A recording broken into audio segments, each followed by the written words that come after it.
ടൂൾസിൻ്റെ പുതിയ വീഡിയോയിലേക്ക് എല്ലാവർക്കും സ്വാഗതം. ഇന്നത്തെ നോക്കാൻ പോകുന്ന ഒരു ബ്രഷ് കട്ടറാണ്. വോമിയറിൻ്റെ 2 സ്ട്രോക്ക് ബ്രഷ് കട്ടറാണ്. ഇതിൻ്റെ കംപ്ലൈൻറ്റ് എന്ന് വെച്ചാൽ പൊതുവെ എല്ലാവരും വിഷയമാണ്, കുറേ കാലം എടുത്ത് വെച്ചാൽ പിന്നെ സ്റ്റാർട്ടിങ് കിട്ടുന്നില്ല, പെട്രോൾ ലീക്ക്, അങ്ങനത്തെ വിഷയങ്ങളാണ്. അപ്പോൾ ഇതിന് പൊതുവെ ഈ പൈപ്പുകളൊക്കെ നുരുമ്പി പോകും.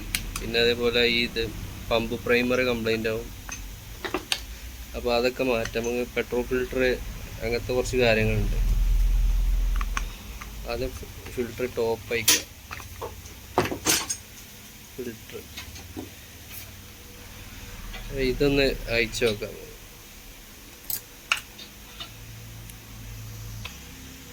ഒരു സ്ക്രൂ ഡ്രൈവർ ഉപയോഗിച്ച് തെക്കിയെടുത്താൽ മതി. അപ്പോൾ ഇതൊക്കെ പൈപ്പ് ഭയങ്കര ടമ്പറായിട്ടുണ്ട്, ഇതിൻ്റെ ഫ്ലെക്സിബിലിറ്റി നഷ്ടപ്പെട്ടാണ്. ഇതൊക്കെ മാറ്റണം. ഇതിൻ്റെ പെട്രോൾ ബ്രീത്തർ കേട്ടോ, ഇത് ഫിൽട്ടർ. അപ്പോൾ ഇതൊക്കെ ഒന്ന് മാറ്റാം. ഇതാണ് അതിൻ്റെ ഫ്യൂൽ പൈപ്പ്. പൈപ്പ് മാറ്റുമ്പോൾ ഇതിൻ്റെ കട്ട് ചെയ്ത് അതേ സെയിം സൈസിന് തന്നെ കട്ട് ചെയ്യാൻ ശ്രമിക്കുക. അപ്പോൾ ഞാനത് പുതിയതിട്ടിട്ട് കാണിച്ചു തരാം. പെട്രോൾ ഫിൽറ്ററും എല്ലാം മാറ്റിയിട്ടുണ്ട്. ബ്രീത്തറിന് കംപ്ലൈൻ്റ് ഇല്ല, അപ്പോൾ അത് തന്നെ ഇട്ടിട്ടുണ്ട്. പൈപ്പും പെട്രോൾ ഫിൽറ്ററും എല്ലാം മാറ്റിയിട്ടാണ്.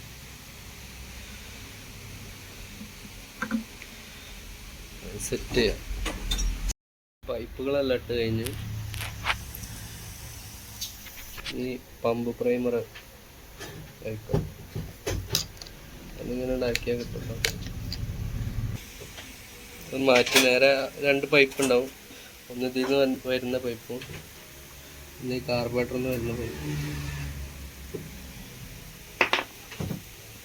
അതൊന്ന് സ്റ്റാർട്ട് ചെയ്ത് നോക്കാം.